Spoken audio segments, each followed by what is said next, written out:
Hello and welcome to our coverage of Love is Blind. I'm Asia, and we are here to talk about Love is Blind Season 9, episodes 10 and 11. Only 2 episodes to cover today, but still plenty of thoughts. And of course, I'm not here alone. I'm here with my amazing co-host who, uh, you are always there for me. You don't pull any last minute things. I don't, think we're gonna show up to podcasts and you're like, too much. I don't know. It just doesn't feel right. I don't know why. I can't podcast with you. Mary Kwiatkowski. Mary, how are you?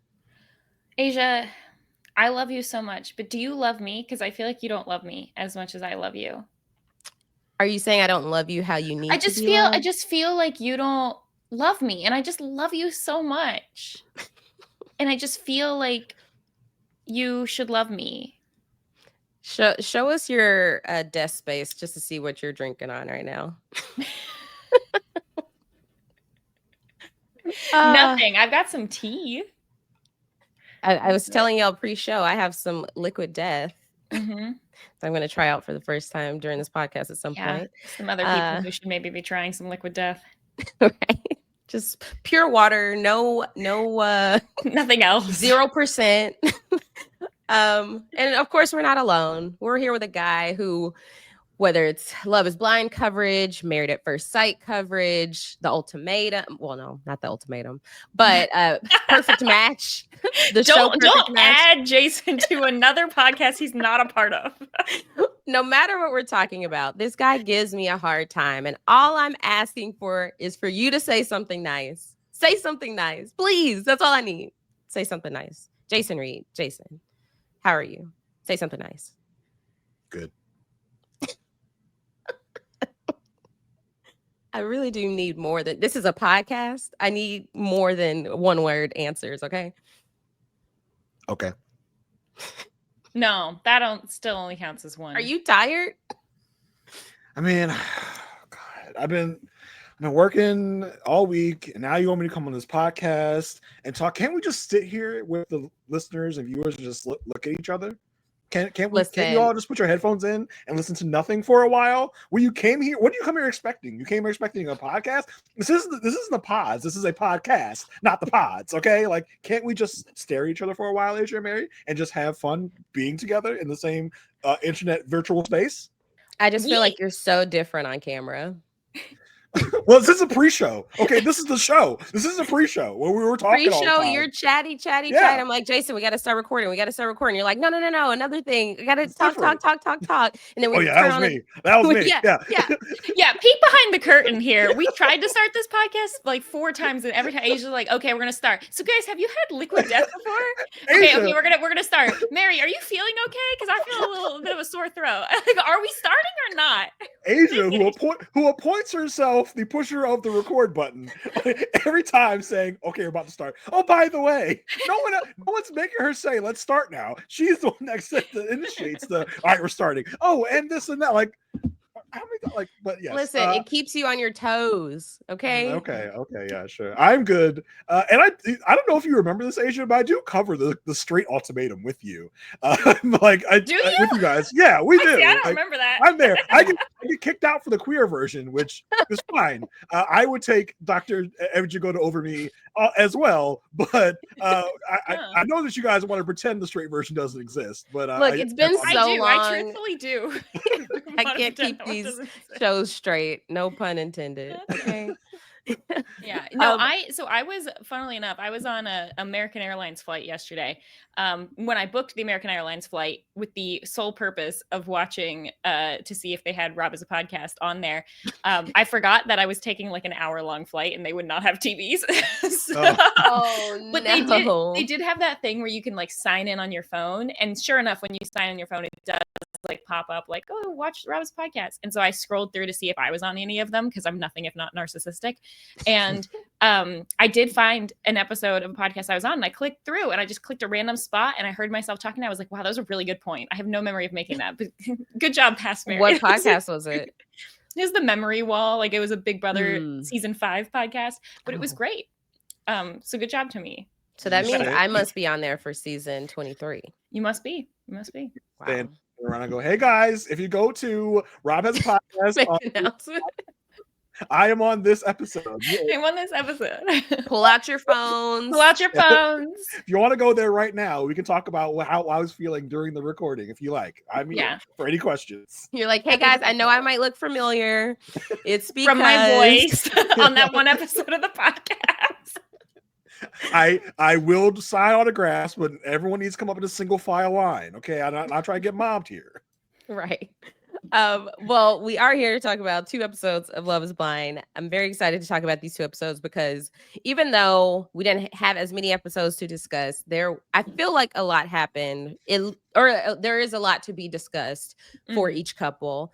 Make sure you subscribe to the Love at First Sight feed wherever you listen to your podcast. That's where you can get all of our coverage for Love is Blind, Married at First Sight, which does premiere October 23rd on Peacock. So if you're listening to this, you will enjoy Married at First Sight. I promise you. So if you're looking for a show, please join us over there on A Perfect Match where we talk about Married at First Sight. But yes, it'll be on Peacock. That's where you can get all our coverage about all of these different love shows. So subscribe to the Love at First Sight feed as well as the RHAP YouTube channel.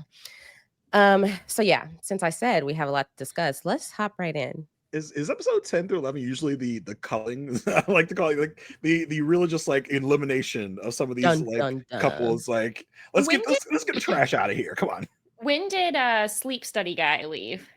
That was I think that was pretty early. That was pretty early. I think that was like the 7 through 9 batch. Yeah, she didn't tolerate him for too long. No, but yeah, I feel like this is the kind of the phase where we separate the men and women from the boys and girls here. Like who's gonna hack it and who's not. I do feel like this batch was like it was answering the question of what are you willing to tolerate in a relationship and what are you not willing to tolerate, and how is that going to manifest itself in your decisions here? And also, what have you been pushing off and pushing off and pushing off until things get real? You stop being nice and things start getting real. What is that from, like, the real world? Close, very close. There was a point in this episode when I thought we would lose 3 to 4. Yeah. I mean, we might, like, I think it's interesting because fast forward to the end of the drop where we have the Sparkle, Megan, and Jordan conversation, and I'm wondering, like, because Isa Zapruder filmed the preview to be like, all right, because I think we're left on a cliffhanger of, are they going to go through with the wedding or are they not? And I don't know if it's a trick, but I didn't see anything about their wedding in the preview. Yeah, we didn't see either one of them. Because before this, they could have easily shown us shots of the wedding dress shopping and the suit shopping, right? Mm-hmm. But at this point, you can't do that again. And so I don't know if in the past we've seen Megan in a wedding dress and thought like, oh, they make it to the wedding day.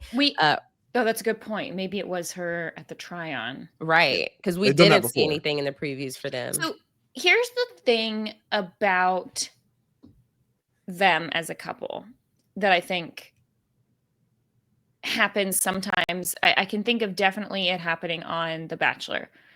When there is a child involved, sometimes people are more likely to be like, let's just keep dating, but we're not going to get married because we're not ready to bring this to the child, basically. So I could see that happening, which would be why they potentially would not be showing clips of the marriage. I could also see the show be like, in its editing, being like, it feels like people are rooting for Sparkle, Megan, and Jordan real hard, so we don't want to definitively say they're not having a wedding, so we'll leave it as a cliffhanger to get people to come back for the wedding episode to see if they get married or not, because I think the majority of people are rooting for Sparkle, Megan, and Jordan. I think they're the couple most people are invested in and want to see them work. So I think they purposely left it as a cliffhanger to be like, if we tell them they're not getting married right now, they won't come back for the last episode. So let's have them tune in for the last episode. So we'll see. It also could just be a trick on Netflix's part to be like, we purposely didn't show you their wedding in a preview just to get you. So we'll see. But let's break it down these couples. Yeah. All right. So let's get into it. Wait, first let's dive into Oh boy. Oh, Here another we some go. surprise photo. Yeah. show and tell. So you may have noticed Calabria and Edmund went on a snowmobile, and then they ended up at a little cabin. I have been to that cabin. A few years ago, I went to visit. Me and my friends went to Breckenridge, and then Breckenridge, Colorado, and then we rode snowmobiles. So what I'm showing you here is me with the snowmobile, me after I crashed the snowmobile, and also me with my friends inside of the little house where Calabria went in and said, "I'm going to go get some hot chocolate." Where she went in to go, I'm not gonna kill this man. I'm not gonna kill this man. Where's the picture of you sitting on a mountain about to throw the ring onto? Yeah, where's that picture? I was like, dang, I didn't take any other pictures outside of this little house. Yeah, we like parked our snowmobiles, walked in, got hot chocolate. I don't even eat chocolate, so I was Is just that like all that's in the enjoying the cabin? vibes. It's just like Yeah. hot chocolate. Okay. Mm-hmm. Hot There's no chocolate one there. and There's just mysterious cups of hot chocolate just well, waiting. tour waiting for guides. take. I was like, how'd they do this by themselves? Hopefully, maybe they had a tour guide with them that always stayed off camera. Mm. I was like, it's a pretty dangerous path to just go up there by yourself. But yeah, I was like, oh my God. More and more I get the feeling that we're all just in a simulation, and Asia is like the Yeah. only real person in this, because there's always something of like, oh, I did that, I went there. I'm starting to just feel like a string of code to interact with the real person in life as Asia. Whenever I'm not on a podcast, I'm just working out what y'all are doing. Yeah, exactly. Like like I like that you think about me so much doing like my other podcast, The Good Pod, because I think that's the only reason I do it is that you can so I can say it I want to more make sure you're enjoying podcasts. yourself. Yeah, thank you. I appreciate that. I really do. But yeah, I just thought that was so wild. I immediately went to my photos album and was like, oh my gosh, that looks so familiar. So fun stuff. All right, let's talk about Nick and we're Annie. happy that you can make it about you, Asia. We're so happy with that. Oh my gosh. Okay, this couple, Nick and Annie. Oh my goodness. We got all of 2 scenes with them. Yeah. In episode 10. Honestly, this is the payoff. This is the say whatever you want about Nick, but this man stood on business. When they were at the retreat, he said, "This is a deal breaker for me. This cannot happen again." Roll back to the exact same thing happens again. I think in both scenarios, alcohol was the enemy a little bit. A bunch of bit. It's the same conversation. The conversation, and so we come post party with the pod squad at the beginning of this episode, and Annie is doing her whole "I love you. Why don't you love me as much? I just feel like you don't." But she just keeps saying "I love you" over and over, but like she's not explaining why she loves him. Nothing. It's just the words "I love you." It's like love bombing, but also very surface level. It's really odd. And then and she's like doubting him, but not really giving him any reason why she's doubting him. She just is. There's definitely some of that element of like jealousy of seeing him with Kate and all of this happening. And he's just kind of like, okay.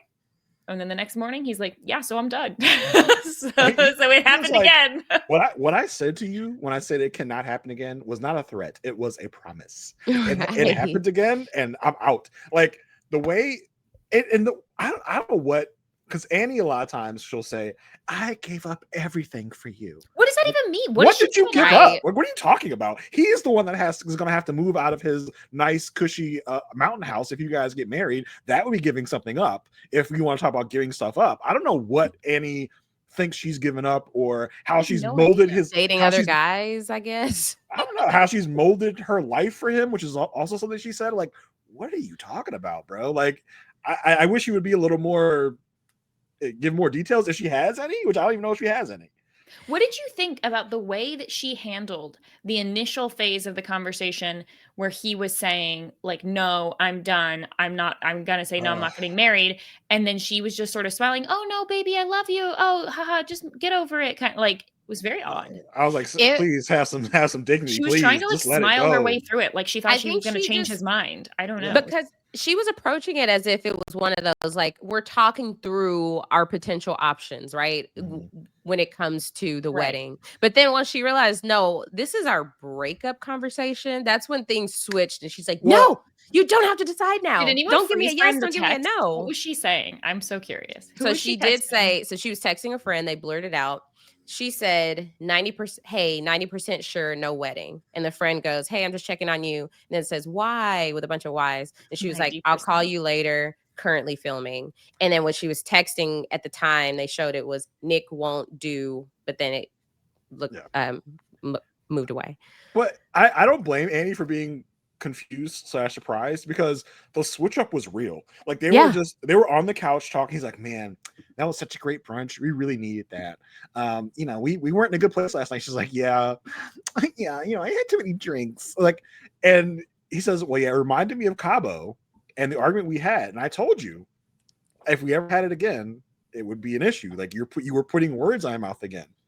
And he basically says, I feel like I don't want to get married anymore. I do not want to go to the altar with you. Like it shocked me. I was like, wait, is this real? Are they breaking up right now? Because it was such a wild switch up. It seemed like a normal day. And he's like, oh, by the way, we're not getting married now.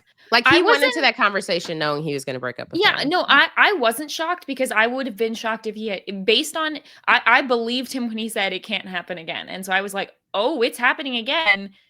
And so I expected it to happen. The only thing I was surprised about at first was like that they started the conversation okay, but I think that was probably him gauging like, all right, we woke up, we're here, now we're filming, now it's time. Like they're probably told if they're gonna break up and stuff, they have to like pretty much do that on film. Yeah.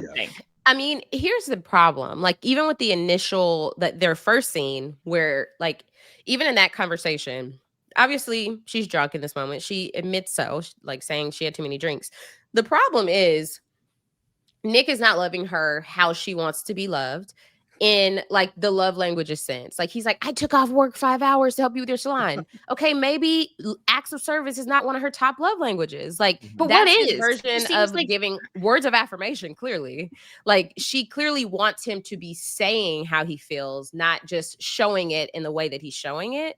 And so it's like, because he's not able to reassure her through his words, she's not able to articulate that that's what she needs. She's just like, you're not loving me. You're not loving me. And he's like, but I'm doing these things that are showing you that I love you. But it's like, yeah, you're showing you in the way that feels comfortable for you. Like, hey, I can do these things for you. But clearly words of affirmation means the most to her in this moment because that's what she's asking for. She wants him to say all these things. And this is why it's really important to have a conversation about both how you like to give and receive love. Both. You need to have both conversations. Yeah. Because it almost like I don't know. Because, some people could think like, hey, this is how I'm going to show you my love. And if I'm telling you that's how I'm going to show you my love, then by me doing that I love you. But it just like doesn't hit the same when you want to receive it a certain way. So I could see like Nick's logic is like, I've told her this and I'm doing this. So how does she not think I love her?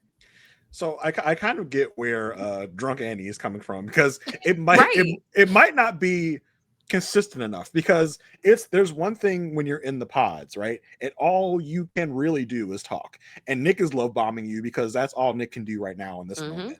He can't come to work for you for 5 hours and help you in the nail salon. So all he has is this conversation. And as other people have said in the pods, Nick was really love bombing people. But once we get out into the real world, maybe Nick is not love bombing as much as he was before. I think even they've had this conversation of like, because whatever conversation they've had sober, drunk Annie feels the need to bring up and say, you are not in the same place with me as my love for you is your love for me. He's maybe said something to the effect of like, I love you, but I need more time to be as in love with you as you are with me. I don't know if that's a conversation they've had, but it seems like drunk Annie seems to think that is the issue. And so, but I think he really gets in his feels when she doubts his love for her at all. So like, because like as we saw when Kate said it into the pods, he got real upset about it when he's like, don't doubt my love for you. And now when drunk Annie is saying it, he's also taking offense to it. And it seems like a big reason why he's decided to end things. He's like, I think that's the final straw. The critique I have, which is less to do with Annie and more to do with the show, is if they are having sober conversations where she is explaining the type of love that she needs and he is giving some sort of response, either saying, yes, I will do that, or I'm not comfortable doing that, whichever it is, I would like to see it, because instead, with all we're getting is the only time that this is brought up is when she's drunk and all she's saying is, I love you, and you don't love me, and not saying anything else. If I was him, I would also get frustrated with that and be like, what do I do with this? Every time you drink, every time you get in your feels, you're going to claim that I don't love you and that I need to prove myself to you over and over. Like, I could see where that would be frustrating. This is why, in comparison, and we'll talk about it more, when you look at the way that Sparkle, Megan, and Jordan, Yeah. wow, I can't remember anybody's name. Jordan they communicate in some ways it's harsh and it would be more difficult to hear because they're completely sober and saying these things that are like very like, I need you to do this, or this is how this makes me feel. And those are hard things to hear, but at least they're communicating them. So, and to some extent, KB does the same thing too. She's very less explicit. healthily. Yes, but she's very explicit about what she wants. And I'm not saying that like that's always 100% the way, but I'm saying as a viewer, it's difficult for me to understand what Annie wants when the only time we're hearing it is during this conversation. And it's difficult for me to understand what Nick is or is not telling her he'll do when we're not seeing it. So I totally agree with that. And I think that there has to be some other conversation sober, because should the conversation not be, you keep telling me I don't love you as much as you love me, or should the conversation be, hey, I think you drink a little too much and maybe we should like rate it back, because once you get into this mode, you get into talk that, you know, I don't appreciate or I don't like. What conversation should we be having?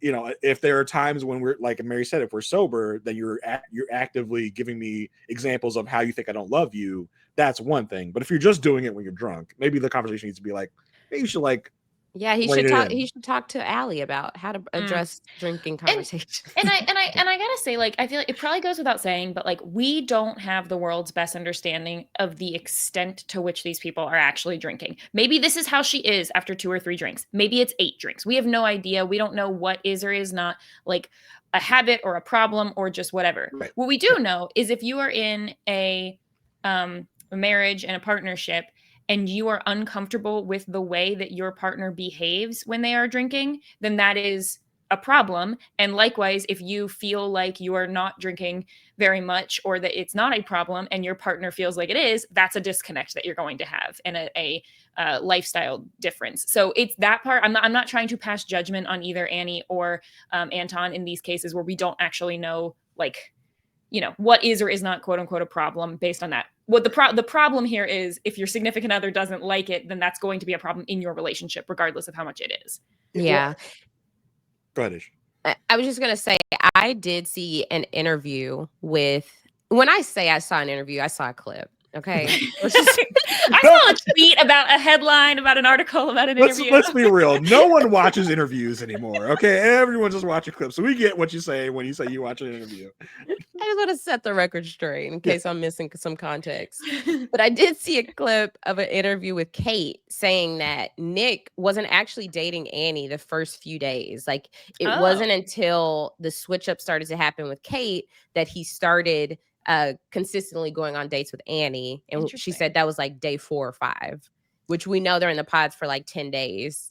Is Kate a reliable narrator for this though? I don't know. Why not? I mean, she obviously has perspective on things and how she wants things to be spun. But wait, why? What do you have against Kate? Because she wants to make it look like Nick was not always into Annie like he was into me. He was only into her after like we started going down in flames. I think she has a perspective that she wants to put out there, which everyone would, obviously, but I don't know. I just don't know if she's. Yeah, I mean, but if that's not true, then that's just a blatant lie. It's not like she's saying, "Oh, she was just casually dating." He wasn't telling her he loved her. I'm just focused on the point that he kind of like maybe their connection wasn't as strong by the time he proposed, but his goal here was just to get engaged. I get that. Interesting.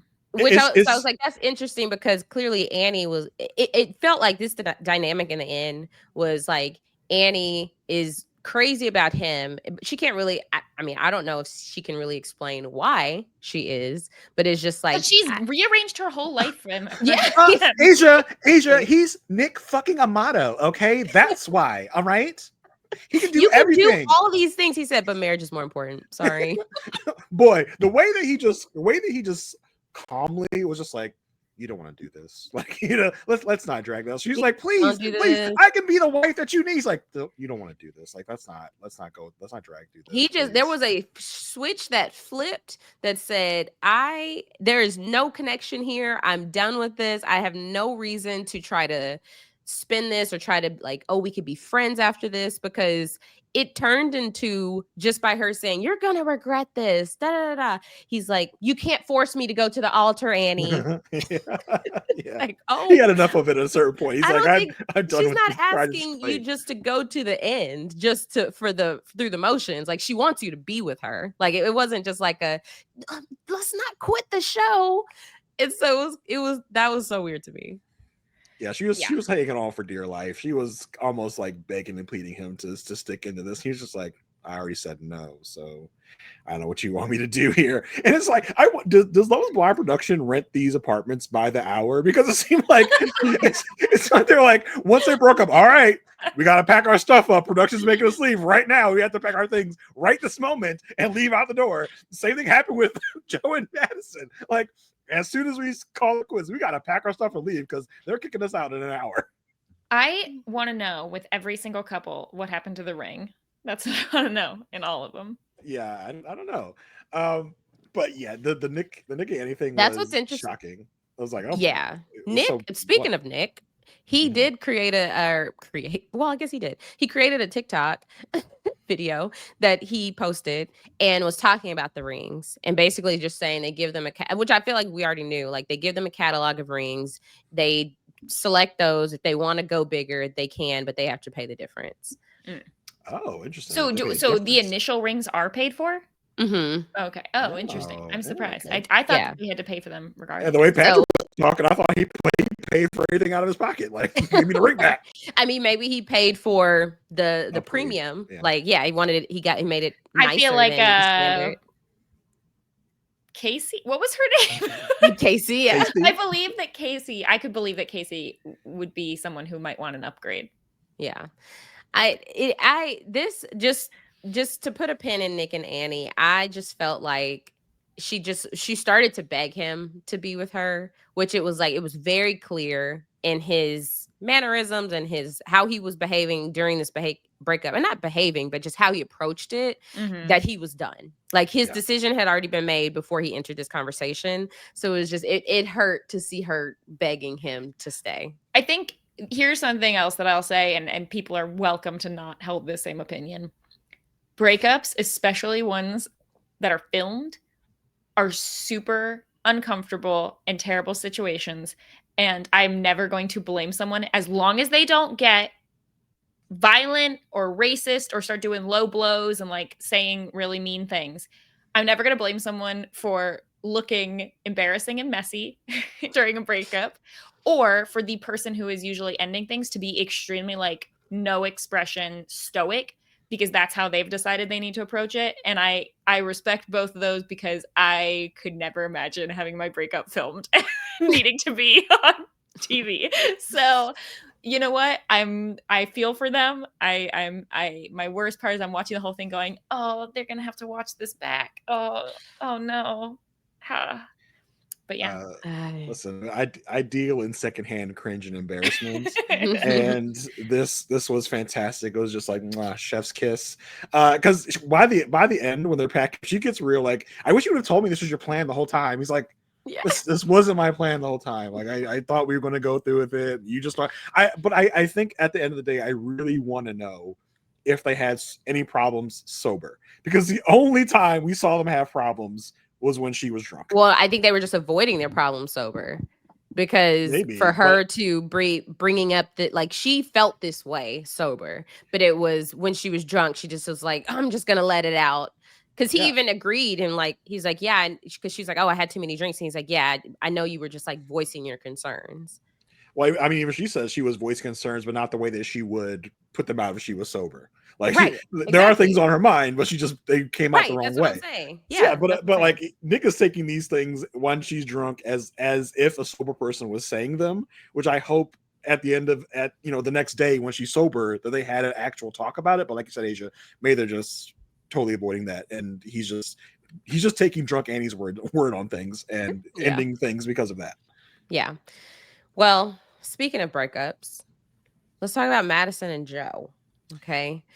This was one where, I know this last couple, just, Nick and for me, Nick and Annie had their downfalls. For me, this is on Joe. Well, yeah. Like, yeah, like I feel like, yeah, it's not one of those things where if he doesn't want to be with her, then he has every right to walk away and not go through with the wedding. I think the problem here was Joe has not been into Madison since the reveal. Yes. And then we continue to see it through the honeymoon. We could continue to see it when they got back, and it was like the only glimmer of hope was meeting his family. And then the fact that he allowed them to go through with trying on wedding dresses and trying on suits, and that's where he ran away. That's where he left his friends. He didn't Bruh, even get his friend. you're my ride, dude. What am I gonna do? You better Venmo me for the Uber I'm take back to my house, bro. What the hell? Yeah, this is sad because I do think this is a pretty clear case of he's just not that into you. I think I'm hoping to give people the benefit of the doubt, to give Madison the benefit of the doubt. I'm hoping that there were times we did not see on camera where they were doing fun things, where they were enjoying, where she was getting the impression from him that he liked her. Because all we were seeing was that he was giving, at best, indifferent. So the family meetings were all very hopeful and positive, and yeah, but like where's the day to day? Where's the part? It's just I want to connect in my brain when she is devastated over the breakup. What was he showing her that made her think it was going to be successful? And I'm sure there was something. Yeah. I wish we saw just like a little bit. Even montage it for me. Give me something. Yeah, but I mean, in their first scene, we meet, he meets her family, and when he gives the news that, oh yeah, I was in a 5-year relationship, Oof. and I broke it off at the last minute, right before we were supposed to send out the invitations. Mailing It was like, invitations. it was like, like that should be very like red flags in everyone's mind at that table to be like, if that was what you did in a 5-year relationship, what are you about to do in a 4-week relationship where you're about And to I get think married to a stranger? her mom called it out, like, hey, like, you said that you're not going to pull something last minute on Madison, will Like, you? what? No. He's like, couple. Let's go. Like, why would I do that? What do you mean? I would never. It's hot in here. Yeah. I really liked the advice that her mom and her sister and brother-in-law were giving, which was like, a lot of people think of marriage as like, oh, it's the one big leap of faith, right? Just the decision. And then that's it. It's like, no, there's a lot of those little moments. There's a lot of continuing to Little did they know, they were just putting more and more doubt into Joe's mind. But it's good advice. Look, He's hey, like, dang, I'm gonna have to keep you know what? choosing her. Better to break up before you get married. He's like, there's gonna be a lot of bad moments. Oh my god, I'm gonna have to choose. I'm gonna have to do this all the time. I have to put her first. Oh my god. The roughest thing is him telling the producers he feels relief now because he pictured marriage and kids with her, and he was miserable thinking about it. Miserable. That's the worst part. He used that word also to talk about his 5-year relationship where he was miserable. I'm like, dude, like, Joe, maybe you don't want to be in relationships. Or yeah, like if you hate her, just say that. Yeah, if you see signs, exit early. I don't exit, like, don't be miserable. Like, it's weird. It's weird to me. It's so obvious from the TikTok, Asia, that you sent us earlier as well, where he was like promoting his podcast or whatever, that it's like this man knew that he was not a Love is Blind type of person and was very clearly just trying to get famous. And wasn't sure what point he needed to pull the plug. Right. And apparently it's putting on a suit. Also, sorry, can we talk about him trying to insist that people don't wear ties anymore for Yeah, formal events? yeah. What was Are that people about? doing ties? Do people No, still right? do that now? Like it was as if he felt like a People- tie was a noose. He was like, Yeah. I'm not putting this thing on. It means it's official. I can't do that. And No, that's I think he was avoiding it because he didn't know how to tie it. yeah, but he also was not taking anyone's advice. But the lady at the store was like, I can do it for you. He's like, no, I got it. I got it. And then he just starts freaking out more. He's like, I can't. I feel like I'm suffocating. I can't put a tie on. I'm gonna die. So he goes into like, I guess, change back into his street clothes so he Panic can just mode. run away. Man, It was why, and it's how do you avoid people like Joe, not just like in everyday life, but like going on to Love is Blind, because you see the success that people have in gaining followers, right? Like you go on Love is Blind, and you make it into a couple, you're probably gonna have 1 million followers. Like that's what like the trend has been, that you may, okay, maybe not 1 million for every season, but I remember when season 2 with like Deepti and all them, they had so many followers after. So it's like, obviously people who want some type of like notoriety, they're going to be like, well, if I go on Love is Blind, I end up in a couple, like it's going to happen. Like forget about the other person. So it's like, how do you avoid that at all? I feel like you can't, because are you anybody talking can from put the on a show you to talking get from the onto the shows? show. From the show standpoint, how do you Yeah. you can't. You really can't, because people will come Sad. in auditions or come in whatever and convince people that they're in for the love, they're in for the marriage. You can't really tell people's true motivations. I think that about the most you could do is force people and say you're contractually obligated if you end up in a relationship. So basically, the only way to get any screen time. So if you end up proposing, you are required to make it to the altar, and so you will have to do the actual saying yes or no at the altar, which is kind of how it seemed like it was supposed to be with the first season. And I know that not everyone did end up doing that on the first season, but it felt a lot more like that was the requirement. Yeah, Yeah. it's just so devastating for people like Madison, who just like, even when they're having this breakup conversation, right? Like she's trying to make sense of this. Like, what is it? You're saying, oh, it doesn't work, or oh, I'm not your person. Why? And he just cannot utter the words that like he's not attracted to her. So therefore it's just this like mumbled words of confusion for her, where she's just like, yeah, but that doesn't make sense. Like she said, she literally can feel her heart breaking, which is just like, oh, it's devastating, because he clearly avoids conflict Yeah. with the example of the 5-year relationship. And so he just cannot bring himself to being honest about that, which is why I do look forward to the reunion, because how do you avoid that at the reunion?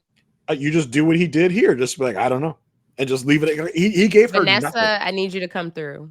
He's like, I don't know.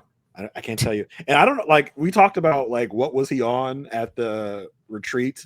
Like he looked like he was like almost like nodding off in points here. I was like, what is going on here? I don't know if it was just the anxiety he was feeling in the moment, because I would imagine he's thinking right now, if he is thinking about the way this is going to look, this looks horrible. Like I'm just going to try and get out of this the best way I can by saying, I got nothing for you. I don't know. I don't have any answers. He gave her absolutely nothing, and she laid her own trap in saying like, well, do you think it's if it's the fact of the cameras and stuff? You think if we met in the real world, like everything will be fine? Almost to say like, we can stop this and just date when the cameras are gone, and it'll be fine. And he was like, no. He's like, honestly, we got way farther than we would have if we met in the real. Like, oh, like you did it to that. yourself. He's like, I definitely wouldn't have got to know you on like a deep level if we met in real life. Which is basically the same thing as saying, I'm not attracted to you.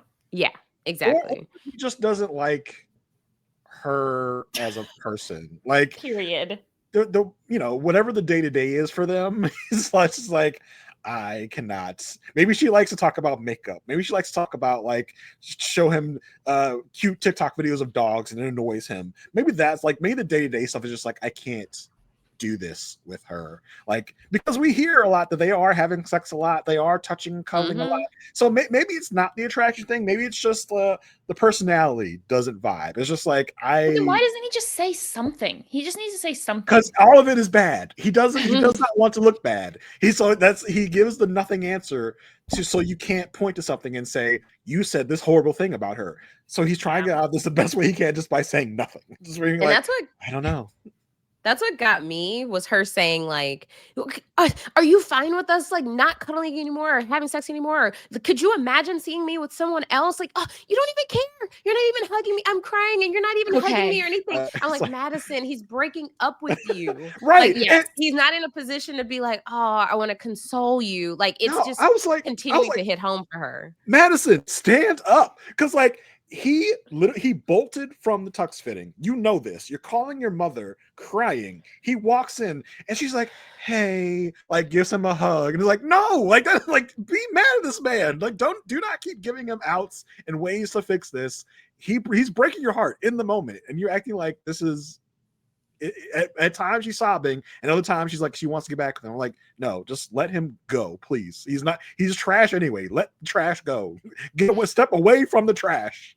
And this is why I feel like there was a tiny element of this with the Annie and Nick breakup too, is that like this is why I was saying I think I understand when the person breaking up is doing the like no emotion, no comforting, whatever, because it's like that's the point. They're trying to draw a line in the sand here. They're not trying to continue this any further. They're not trying to comfort you. They're trying to get it in your head that they are done. And sometimes, you sort of almost like want to be the bad guy a little bit so that they don't try to think there's wiggle room on this. I assume I've never actually broken up with anyone, but from what I see from the outside.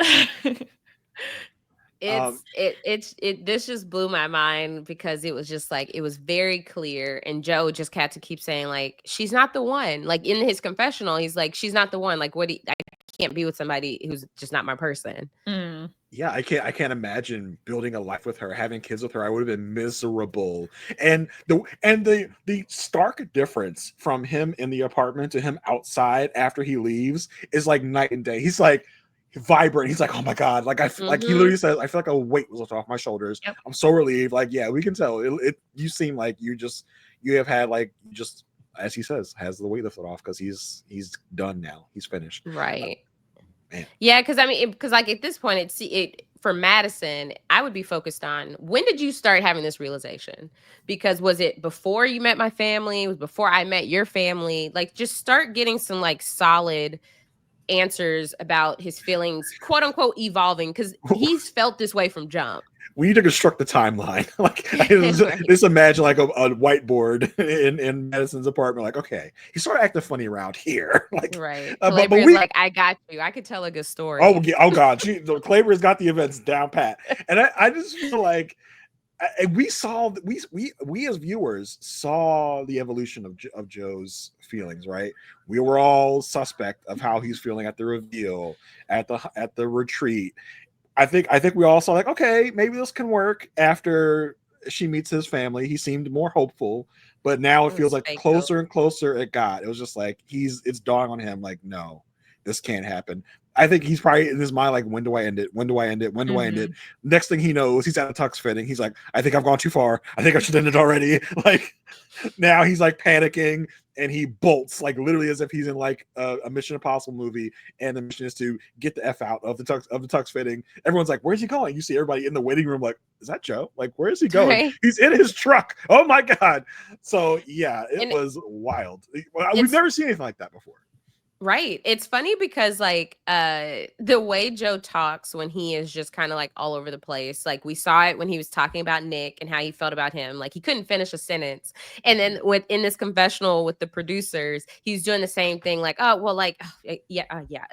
Someone on TikTok said it's like Joe just interrupts himself. Like that's all he does is like he has these thoughts he's just spitting out, and he's just like, this is, I mean, it's getting real. I don't know what to. Can we do this tomorrow? Yeah. It's like, you had no intention to do this tomorrow. You're done. Yeah, because that episode was like called Runaway Groom. Yeah. They told you up front what was going to happen here. Like, what? And that's why when we saw, because which one happened first in the episode? I guess it was Annie and Nick was first. But when we saw him running, I was like, oh, we're getting a second runaway groom. I thought it was Nick, but I guess as another one. Yeah, at least thank you, Nick, for not subjecting Annie to the wedding dress shopping, knowing you already felt this way. Shame on you, Joe, for putting her through that. Listen, future Love is Blind participants, that's your time. That's your cutoff time. Once you get to this fittings, it's too late. You've let this woman get in her dream wedding dress and imagine what the day will be like. It's too late for you. You have to go through it after that. That is your cutoff point. But also, it sounds like, correct me if I'm wrong, but it sounded like he had texted her after he left, or someone texted her saying that he left. So I'm assuming she did not actually buy the wedding dress. So I actually also saw a clip of an interview with Madison, where she revealed the night of the tux and dress shoppings, they were all out. There were some couples out. Her and Joe were with the two guys that went to the tux fitting, but no one told her that Joe had bolted at that point. Oh. Casey of Casey and Patrick was also there. Why was she at the tux fitting? No, they were out at a bar. And apparently Casey was all over Joe that night, which I think sparks that conversation of like, is this about the singles that we were out with the other day? That makes more sense. Yeah. So that was also revealed, but I don't know when she got the clue of like he left, because apparently he went out with her that night as if nothing had happened. So wow. I don't know, between then and where we see her crying, where she got the news that he bolted. I think the way she was talking is that he told her that in their, I guess, initial conversation about why this wasn't going to work. Mm-hmm. Yeah. Do you think Joe? I did see that too about Casey. Yeah. Do you think Joe was trying to get out of this without an on-camera confrontation? So he did it off camera, and then the producer's like, "Nah, bro. They said you got to come in for this conversation. You got to take your lumps, my guy. Get in here." And again, right after the breakup, all right, everybody pack your shit. we got to clear this apartment out. It's so wild to me. Right, because on Married at First Sight, we'll see one person continue to live there, and then eventually they reach a point of like, okay, I gotta go. Yeah, there's like, y'all breaking up, you gotta get out. Let's go. All right. Anything else on Madison and Joe? No, poor Madison. Right. I hope she finds her true love at some point, because she really, really wants it. She deserves it. And I hope her radar and her mother's ick radar, as she talked about at the dress fitting, gets better. Oh yeah, goes off this time.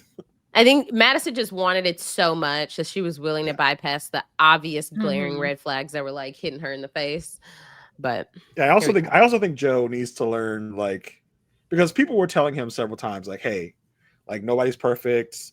You're going to have your issues. It seems like if anything is not perfect, Joe is not for it. Yeah.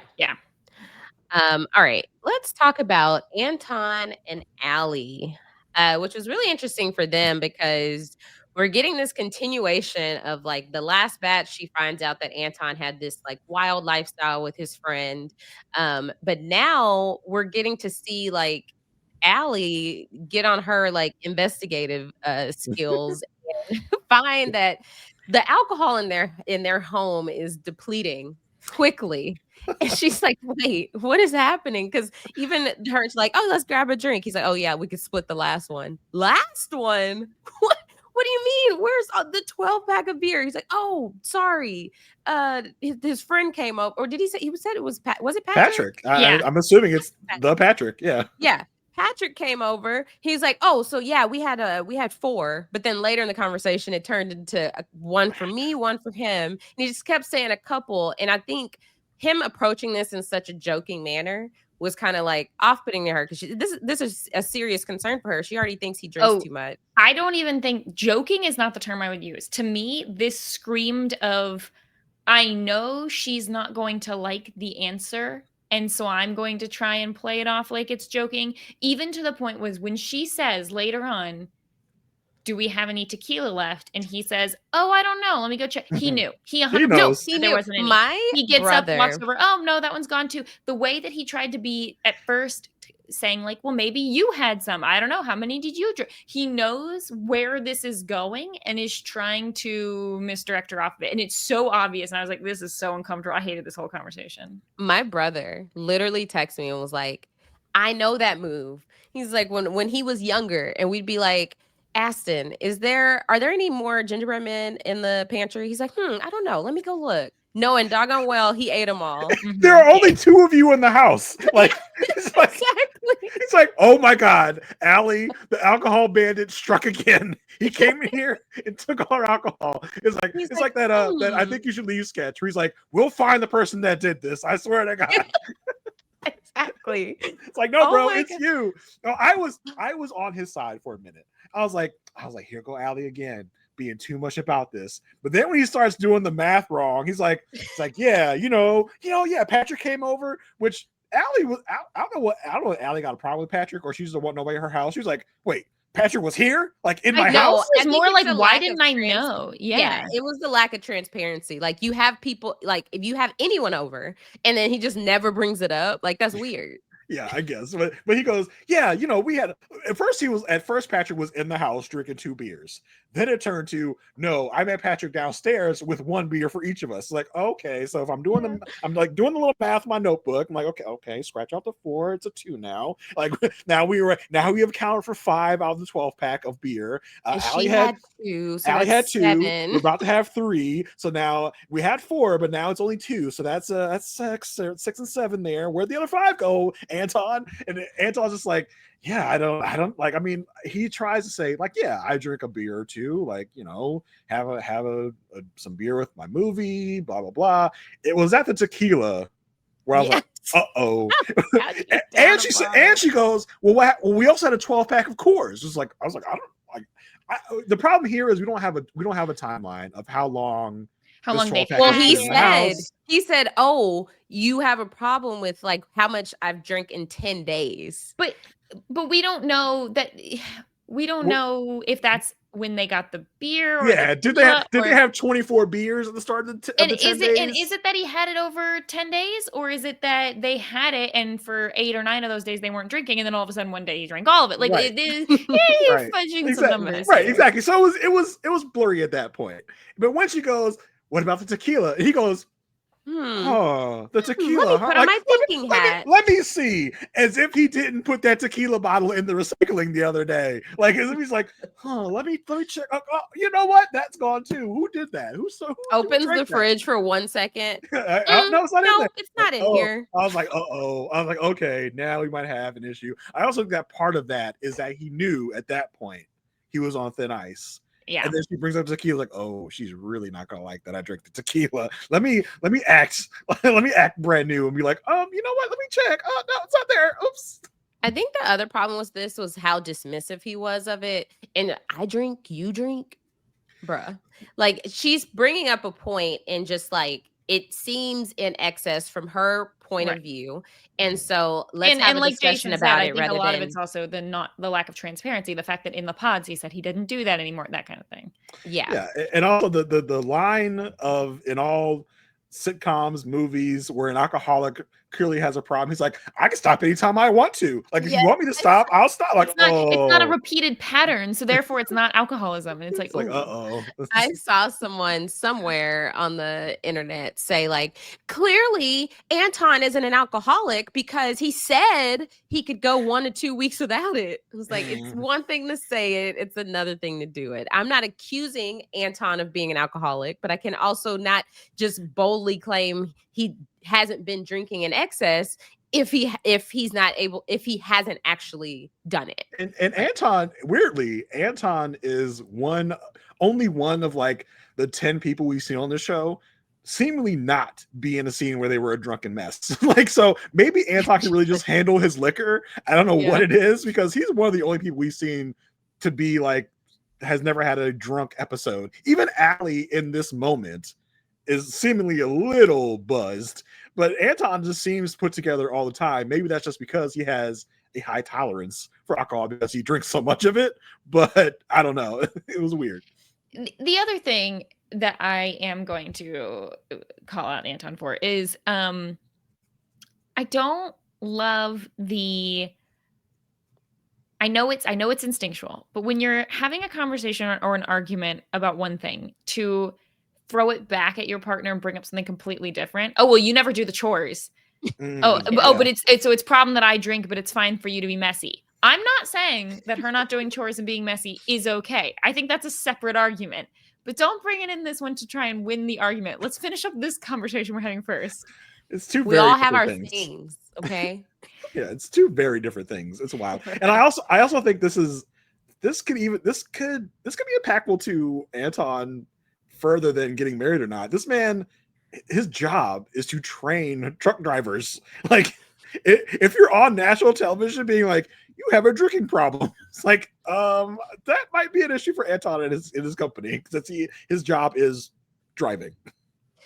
Yeah, this was just, I felt like this was bigger than just a simple conversation, because bigger than a simple conversation about, oh, you know, you're doing this, you're not doing this, because it's clearly affecting how she sees him. And it would be, I think we talked about this in the last drop, it'd be another thing if they were like meeting each other where they're at.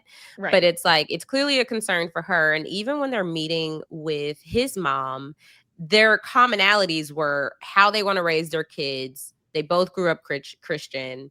And that was like the main thing they focused on, as opposed to like how they want to do life together, even aside from kids, or like what they have in common and like what they like about each other's personalities. It just felt like they aligned on their intentions with kids and their religion.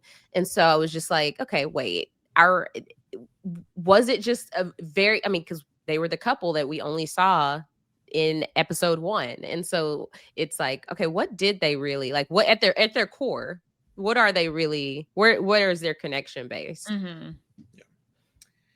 Yeah, it was very like, I'm glad they had the conversation, because it did feel like at a certain point Allie was talking about with other people but not him. So I'm glad that they did end up having this conversation. But the scene right after this conversation, it was just like, oh, we got over it or something. Like, it was never felt like any real resolution to that conversation. Yeah. I mean, because he meets her mom and then they have that date on the mountains where he's like, don't you think we're like so similar? Like, we're like twins. Twinsies. But I must talk about when she met his mom. Why is he like eating over the plate? Like, the show wanted us to see it because they focused on it several times. He like puts his face in the plate and it's like eating it like, I don't know, he's a bear eating porridge or something. It was so weird. I was like, why is he doing that? Hey, I don't know. Everybody has their eating ways. It was weird. I was like, what is this thing? Oh, I forgot. Yeah, I did bring my Anton cosplay. I didn't put it on. Sorry. Oh, That's it. That's better. Glasses on the head. Yeah, glasses on the head. He does it all the time. he just needs them for reading, I guess. Uh-huh. Yeah. Keep him on him. He doesn't want to have like the neck strap to have like the glasses hanging on his chest. Yeah. He could do that. But yeah, with these two, I don't know. I feel like if for the family meeting to only be the time of like being optimistic, and it just seems like when they're not addressing conflict, they're in a good state, but she has this looming concern. So it's like, I could very well see at the wedding, if someone says no, her being the one. Yeah. Because by the end of it, he seems dead set on this marriage, and she's the one that's expressing concern. But they had like very interesting little asides as well. Like one of her sisters has a huge problem with this, and she talks about it with her mother when they're meeting without Anton. Oh, yeah. Like, oh yeah, that was something.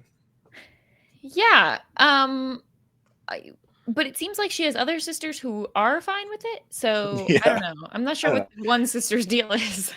Yeah, and then her mother being like, and you can never go anywhere without your wife, like never ever. Mm-hmm. Like, I was like, okay, that's very, very traditional. It's like, but the fact that she brought up like going to the bars, I feel like she was saying that because of the conversation. Like, Allie must have filled her in a little. Although Anton gave her a high five when she was like, you need to do the dishes. Yeah. He was like, yes, I love you. Yeah, tell her. Sorry, go ahead. Go ahead. Oh, I was just gonna say, well, did y'all know at the suit shopping that we've never had a woman there? I was like, wow, I'm actually surprised. Well, not just a woman, just a mother of a groom, I think is what they were saying. Wait, really? We've never? I'm surprised. Yeah. So he specifically said there's never been a mom there. Wow. Yeah, that's what Nick Lachey said. Like, yeah, all this time we've done this, we never had a mother here to do the tuck shopping. That's interesting. And that did really surprise me. I was like, that's surprising to hear. I think I'm just so used to seeing the conversations like with the groom and their mothers like at the wedding before the ceremony, and so I just lumped that in and thought that that had also happened. And get you a friend like Anton's friend Jake, who is like super hyping him up at the tuck shop, and he's like, you just gotta be you, man. Like you gotta do you, and if she says yes, that's great, but you always gotta stay you because you're a freaking great guy. I was like, yeah, give me this guy all the time. I love to have a hype man like this. You're the yeah, that's what matters. Be yourself. Right. So yeah, I mean, this is our first couple that we've talked about that will hopefully make it to the wedding. So I know last week we made our guesses. So we were all a no last week. Did these 2 episodes change that for you? I still think it's a no. I think for me, honestly, it was the conversation they had like around the little fire pit thing after the carriage ride in the snow. To me, it just seemed like she was saying a lot of things like, oh, I'm trying to decide between like what things are we going to grow together in and what things are deal breakers, basically. And I just think I think she's definitely going to say no, and I don't know what he's going to say. Yeah. I think he'll say yes, and she'll say no. It's either they're trying to like, because I don't think they've had that much conflict throughout their time, and I think they could either be the Johnny and Amy where they just kind of floated through without a whole bunch of conflict.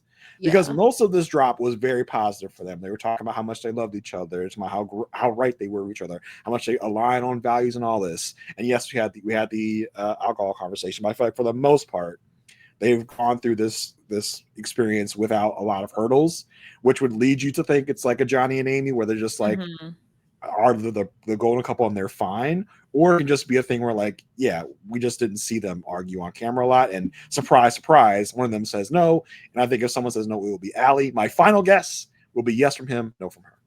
Yeah, that's what I'm thinking too, is a yes from him and a no from her. All right, so the next couple that we will talk about is Hilaria and Edmund. Oh man, what a drop for them. I think we really got to see Calabria express how she's really feeling about all of their interactions.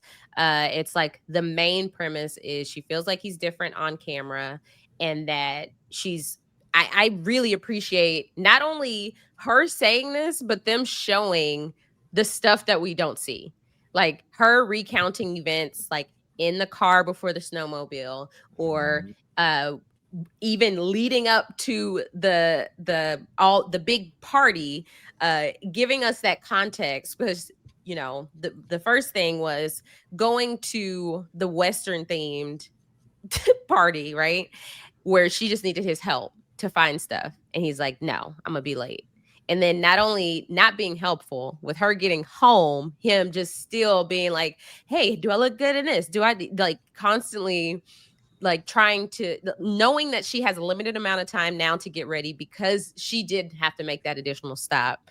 It was very interesting, them like, okay, let's compare stories and kind of see where are each other's realities. This is what we need from you Love Is Blind participants. Give us all the tea, give us the receipts to help us decide who was right and who was wrong in your fights. Okay, that's right. What we need. And who would have thought that Ross dressed for less would be the real winner of Love Is Blind season 9? You know, the CEO from Ross is just minding their own business, watching Love Is Blind, and they're like, I want you to just go to Ross. And they're like, they just say the name of our company. We do have Western wear. Yeah. We didn't have to pay for that product placement. We have to pay for that sponsorship. That was free. Yes. They're like, yes, we won the week. But yeah, the way that she like recounted the whole story was like, yes, like give us the tea, give us what we need to know to decide who's in the right and who's in the wrong here.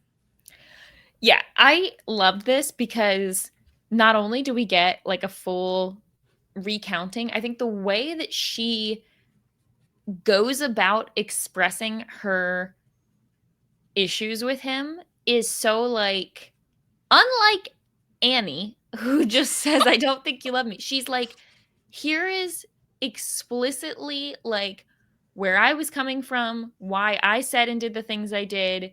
Here's how I felt about what you said or did or didn't do.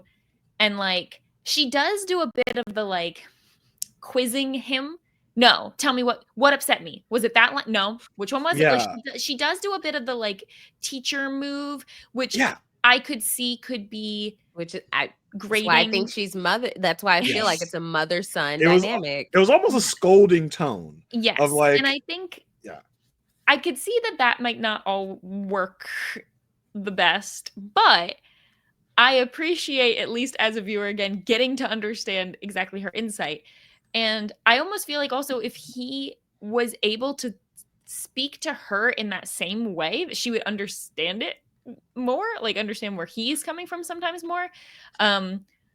Yeah. But again, I think this is again, like the third time they're having the issue is the accountability that you're not taking accountability. You're apologizing, but you don't know what you're apologizing for. You're just saying you're sorry. You're saying you love me. You're saying you're sorry, but you're not changing anything that's upsetting me. I just felt like even with the quizzing, it was like, I just gave you the material. And then you're just showing me you did not listen to a word I just said because I'm sorry. But for what? Like, I just told you what offended me about that. And then for him to be like, for making the comment about being perfect. She's like, that's not what upset me. That's not what I said. It was the way she was counting on her fingers as he was apologizing. As he was starting his apology, he's like, I'm sorry for walking away. She's like, okay, 1. She's like, sorry for being overwhelmed and making that comment. She's like, all right, 2. And he's like, sorry for not saying, she says, that's not what I need. And she says, apologize for what you did. She almost screams him, apologize now. I was like, oh, okay. And he does this nervous laughter thing, which really gets her. Oh, that really sets her off. Yeah, it really set her off. But then, so because he tells her, I haven't tried to apologize, and then he puts his foot in it even further by coming up with but say something nice though. Say something nice. Like, no, Edmund, that's not what we're here to do right now. Like, yes, I am not your mom. I'm not here to just give you a participation medal for doing a great job, for getting dressed. Like, I think you put that on very well. Like, I think what she's trying to reiterate is she has feelings too, that he just refuses to like acknowledge in this moment. It's like he's so held up on about how he feels about it, and she's like, I'm coming to you with this issue. You don't have an issue at this moment, right? So I'm coming to you with how I feel, and now you're saying because of what I said, your feelings are hurt, and so now I need to make you feel better and just forget about the original reason why I wasn't feeling good. It seems like he needs an extreme amount of validation. Mm-hmm. She doesn't need the same amount of validation, but she needs her feelings acknowledged and addressed when the time comes. She doesn't need him to be all up her butt saying how much he loves her, how much he this, how much he that. But when there is an issue, she needs him to be able to recognize when her feelings are hurt and to take, as she will say several times, take accountability for how you made me feel in that moment. I don't know if we do see a moment later where she tells him exactly what he did and he refuses to take accountability. But I think sometimes he doesn't even know what he should take accountability for, and he will regurgitate what she tells him. Like later on when he brings her flowers after the mountain, he literally regurgitates what she said to him in his apology. And that makes me feel like he doesn't really even still understand what he did. Yeah, I think even for her to, because she's not even generalizing. She is clearly articulating what her issue is about specific matters. Like for her to say, I asked for your assistance. I don't ever ask you for anything. I asked for your assistance in finding stuff for this party. I want a husband that makes my load lighter. And, and this is why that did not make my load lighter. And so it made things more difficult. Yeah. And what she described was almost like a mother coming home from a long day at work. After she told you to put the chicken, take the chicken out. I thought the chicken. go thaw the chicken, and you're like, oops, I forgot. Okay, I just had to work this long day, and now I also have to thaw the chicken out to make you dinner. And now her rambunctious 5-year-old is like trying to play Transformers with her. Watch She's like, this. I'm just like, look, mommy, I'm doing this. Like, I'm trying to get ready, sweetheart. Can you please go sit down with your iPad and leave me alone for a bit?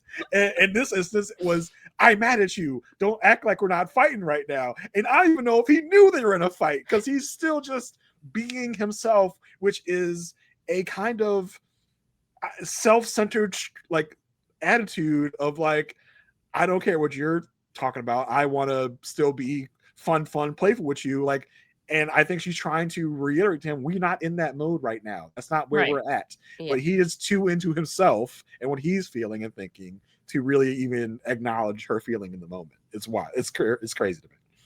And even on that note, when we get into where they're, at the place that we share something in common, when they go to that cabin. Asia, back at my wealth cabin. Asia, did you DM Calabria after that moment to be like, hey girl, hope you have fun at the cabin. I have been there too. What did you think? Like, it sounds like an Asia move to do. I don't know if you did that. I did not. I just feel like she may, based on the episodes we've seen, she may be going through a lot. Watching that experience, she don't need me and saying, "Hey, girl, I went there too." Not yet. You're measuring your time. You'll save it for later.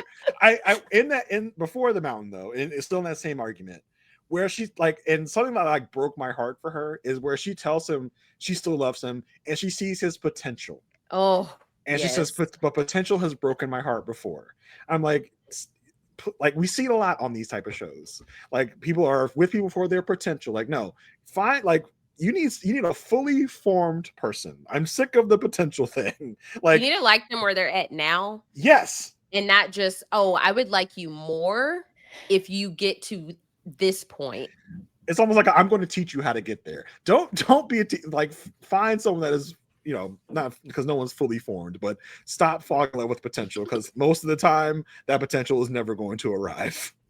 And it makes me wonder, like when you compare this relationship with someone like, let's say, Allie and Anton, it's like if Allie and Anton have all of the same values, want all the same things, generally get along, but there's a couple sticking points, which could be deal breaker sticking points, but they're just trying to work through those things, versus this where it just seems like, at least from what we're seeing, it just seems like they have some it's fundamental personality clashes. Yes, personality clash I think is a perfect like term for that, because they are just two very different people that want and need very different things out of their relationship. Yeah, exactly.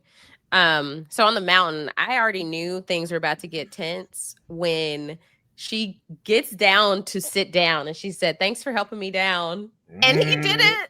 Yeah, listen, the Love is Blind audio cues are all that you need, right? Because after we get the thrilling snowmobile journey where Edmund is screaming and yelling his head off as he likes to do, and Calabria is silent, and when we get off the snowmobile, dead silence, no background tracking, no cute little poppy music. I was like, uh-oh, what happened? Like, did something happen in the journey from the snowmobile to the mountain? And not to mention the fact that we already have this mother-son dynamic. She not only drives him on the snowmobile, but she is the one that goes and gets him hot chocolate. Yeah. Like, bro, what are you bringing to the table? And again, we get this like beat for beat retelling of an issue they had right before the snowmobiles, which is like, because she talks about the fact that I guess the producers told them that his bachelor party is gonna be Western themed. Why won't they let that go? Y'all just did Western theme. I'm about to have a temper tantrum with Edmund. Like, why does that be Western theme in? We just had a Western theme party. Why can't we do something else? I agree with Edmund there, but apparently he had like a quite a temper tantrum in the car, and KB tried to interject, and he whatever way dismissed her. Wouldn't talk to her. Yeah. Wouldn't talk to her. And apparently what we learned later is that he told the driver not to talk to her, just to talk to him. Like, who are you? Who do you think you are? And so she basically says, like, and then when we got out the car, can we get in the snowmobiles on camera? You act like a different person. You act like you're having fun. You acting like we're this cute couple again. I was like, I like we've said, I love how direct and specific she is about her issues here. It's not just some nebulous, I feel like you don't love me. Like, why? I can't tell you. Like, what do you mean? Like, I love that she's being very like direct and specific in her criticisms of it. Exactly. But could you imagine how exhausting that is for her to have to be this explicit about every single time that she feels this way? Because we're seeing it now. She's like, she's so tired. She tells him she can't force him to grow up. And he's still at the point of, I didn't do anything wrong to you. I felt great. I'm happy to be on a snowmobile. He's like, but now with how you're feeling, it's like bringing me down. And let me just say, it's a slippery slope. At some point he said, basically, I'm not going to apologize or say sorry for things that when I think I'm in the right. And here's the thing about that. If you're in a relationship, it's not just about when you think you're right. It's about how whatever you're saying or doing is making your partner feel. And if you care about them, you're going to at least try to figure out, even if I'm right, even if I know I'm right, what is the issue they're having and what kind of thing can we compromise on so that I can not have them feel upset by this. And if his mind is just, well, no, if I'm right or if I'm cool with how I'm feeling, then that's it. The end. And you know, Mary, sometimes it's not just a marriage. Sometimes it's a podcast partnership. No. Let me just say that. No. Let me just say that. Not to say anything specific about any people. Okay. Jason, I think that here is the thing that I'm learning about our listeners. Don't correct me if I'm wrong, is that the majority of people just agree with me and Aysha. And so that the careful, Mary, careful. Times that people agree with you, they need to specifically call it out. Right. They're not going to call it out every single time they agree with us, because that's going to be too much, you know? Yeah, that's the silent majority. It would be impossible. It would be impossible to agree with us on it, and call it out every time they agree with us. Yeah. So the silent majority just refuses to come to your guys' defense. I get it. If you don't agree with me, that's fine. Just keep your mouth shut about it. It's fine. And yeah, what would this podcast be if everybody agreed with everything? That's no fun. Podcasts, much like Jason said, like relationships, we need a variety of different love languages and styles and correctness. Yes. Okay. But with the correctness coming mostly from me.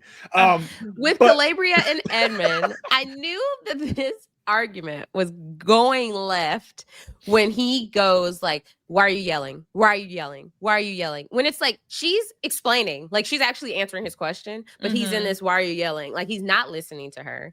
And then when she said, stop effing talking to me, B word, that's when I said she has lost any ounce of patience she ever had for him, because you have it, like that frustration led her to that ultimate statement. But like that just shows you how she's just had it up to here, because she said, because she didn't control that at all. No, and I also think, as we mentioned, the scolding motherish tone that she uses also does not help, because I think probably Edmund feels a way about how she's communicating this to him. If this is a communication style of what we'll see later in Sparkle, Megan, and Jordan, I think this would have gone over a lot better. But it's weird to me that he's like, I'm not gonna say sorry for something I don't think I feel. It's just like he's not denying that he was dismissive to her. He's not denying the encounter in the car. He, for some reason, just doesn't feel like he was wrong about it. I was like, why do you not feel like you were wrong about that? This is what was telling for me. He said, I really done nothing wrong to you, because if I did, you wouldn't be here right now. Oh yeah, no, that one bothered me. Wait, when he said that. It's like, wait, so Yeah. you're basically saying that if I'm still here, you haven't pushed me away enough. Yes. No, I saw that to mean if I'm so mean and bad to you, why are you here with me on this mountain? Why did you get on the snowmobile with me in the first place? If I've done you so wrong, why are you still here? It was my way of taking that. Wait, I feel like I'm saying the same thing. Same thing. Yeah. Variations, same thing. Yeah. I was saying that, the same thing. Yeah, basically that he's implying you know, you can't be that mad, because if you were that mad, you wouldn't be here, right? Right. Yes. And I think the issue with that, obviously, is, first off, no, adults generally don't just storm off and throw a temper tantrum every time they're upset. They talk it out. And based on the structure of this show, yeah, in real life, if this was just the two of you individually, you probably would have had the conversation or the argument before getting on the snowmobile. But you're here, you're on a show, you're being filmed, you're on the snowmobile. That's how it is. Take it from a vet, okay? You can be mad at each other and still do excursions and fun things and grin and bear your way through them. Okay. Yeah. So you've heard. Not Well, from I've heard, experience. No, I definitely not experienced that in my everyday personal marriage life. No way. No. But I mean, that's the same kind of thing. It's like, well, we were around other people and you were still acting happy. So like, what? Clearly, I wasn't that mad. It's like, well, I'm maybe not going to act upset, you know, with my private relationship out in public for other people. You know, I don't know. Although KB does not subscribe to that. KB doesn't subscribe to that, but it's still. Oh, she said, if you had a degree, it would be in cutting KB off. It felt like after she's called him a bitch, she's like, let me try and de-escalate this. She's trying to be funny. Like, if you had a degree, it would be in pushing my buttons. Like, we're just gonna forget you call him a bitch? Okay. Because I'm sure she would wanted to suck that sentence back into her mouth. The moment it came out, that was some like straight up reaction type of stuff. But then he just walks away, because it's just like, oh, I don't want to like resolve it. But once he's able to find the words, he comes back and apologizes. And like you said, Jason, just kind of reiterates what she said. And their like only positive moment in that, this drop was like going rollerblading in the park. Which I did think was cute. Yeah, I did want to like talk a little bit more about the apology, because like she literally told him, you're minimizing my emotions on the mountaintop. He comes back when they're back at home, brings her a vase of flowers, and I apologize. It's almost as if he wrote it down when she said it to him on the mountain. He pulled it back out. And I wanted to apologize for minimizing. Wait, can I rewatch? Can I watch that clip where she said exactly what you know what I'm apologizing for? Yeah, what am I apologizing for? And here's the thing, though. Like, she tells him, yeah, I haven't cursed anyone out like that in years. And, you know, that's not who I am anymore. So I was just like, and then, but in the same breath, she tells him that he has changed her for the better. I was like, I don't know. Kind of sounds like you're backslide a little bit. If you are not that person anymore, you haven't been for years. He's brought out the worst in you. Yeah, but this guy is making you revert and do what you said you weren't going to do anymore. So I don't know how you think he has changed you for the better. Same thing with him. He says the same nonsense to her. You've changed me for the better. And that, I don't know, Edmund. Sounds like you're having temper tantrums and being dismissive and not communicating at all. How is that the best version of yourself you can ever be? To me, it's just words at this point. And it's just like she can be so high in her anger in that mountain moment. And then he just comes back with a vase of flowers and an apology. And she's just like, oh, like it's right back to being in a good spot. Well, it's back to seeing like, well, maybe he does have potential. I'm like, girl, you have seen time and time again that potential is far, far, far from now. He clearly has frustrated you to the point of like acting outside of yourself. Mm-hmm. So like this just ain't it. I think they're both deluding themselves into thinking that this can work. Yeah. And it's not going to work, because they're just going to keep going through this same cycle and loop over and over and over. Because I think they both feel justified in how they are acting, and they're not really learning the lessons. So I think if they did get married, it would be this same cycle again and again. So do we feel like, that being said, are they going to say yes, and then we're going to find out later this was an issue, or, you know, that they're not together anymore? Or do you think that they're not going to say yes? I think there's a part of her that already knows that she'll say no. Yeah, I think by the time we get to the altar, she will realize it should be a no. Mm-hmm. There was in that earlier conversation, like what even allowed me to see and maybe hopefully allowed Calabria to see was him resorting to, I think you forgot why you fell in love with me. It's like that's not what I said at all. Now you got Calabria feeling like Nick and putting stuff in her mouth that she didn't say. Which, like, just because I have an issue with something you did does not mean that everything else in the past is invalid. Right. Was anybody else expecting more from the rollerblading? I was like, isn't this like your thing? And he's just like doing bunny He can hops. ride backwards. I thought it was pretty impressive. I feel like I could have done that when I was like, he was going to be doing tricks. Yeah, kind of. I thought this was like his whole thing. I guess I thought my vibe with him was like he likes to rollerblade. He's comfortable on rollerblades. It doesn't mean he's a pro rollerblader. It just means that he's like he can do it. It's kind of what I thought, because he has a whole community where he goes rollerblading and all this stuff. I was like, I could do this stuff when I was 8, when rollerblades were a thing. You know, like what I mean? Ramps and jumps and stuff, and they weren't there. I guess. I mean, he's no Brink, that's for sure. Yeah, no, he's certainly no Brink. No, Brink, the #1 decom of all time. the best decom of all time. I will have. I might want to argue. No, double teamed and motocrossed. But double teamed is good too. I think I was too old for double teamed. Motocrossed was real good. I'll say that. Oh yeah, Aysha, I know exactly what you're doing. Which way is she gonna go? Which way is she gonna go? Oh my god. I'm too old for that one. But I'm a Brink and Alley Cat strike kind of gal. Oh yes. Brink will never be surpassed. Johnny Tsunami might come close, but I did but love only Johnny the first Tsunami. one. Second one. Yeah, the second one sucked. Second one sucked. Yeah. So yeah, I don't know anything. So else we're all thinking they're not gonna like. No, I think we're all no. Yeah, I think we're all. I think they will make it to the wedding. Yeah, I think it's gonna. Well, we saw they're definitely gonna make it to the wedding. We saw the wedding in the preview. Like we definitely. Yeah, and he had his little like thing he was spinning on his thing. Yeah, I think maybe Calabria has reached a point where she realized there is no point in continuing. I think to be angry about things. Just enjoy the rest of my time, and then I know that this is not the guy for me. I think she doesn't want to deal with being his mom for the rest of her life. Yeah, she doesn't want to try and teach a boy how to be a man. I think should be her final judgment on this. And for her to have to say that was a man that walked in here to apologize to me. To that's do what the you want to be scripted saying to your husband. Yeah. You do not want to be saying that to your future husband. That was now you're a man. You're back to being a boy. Come on. All right. Last but not least, Sparkle Megan and Jordan.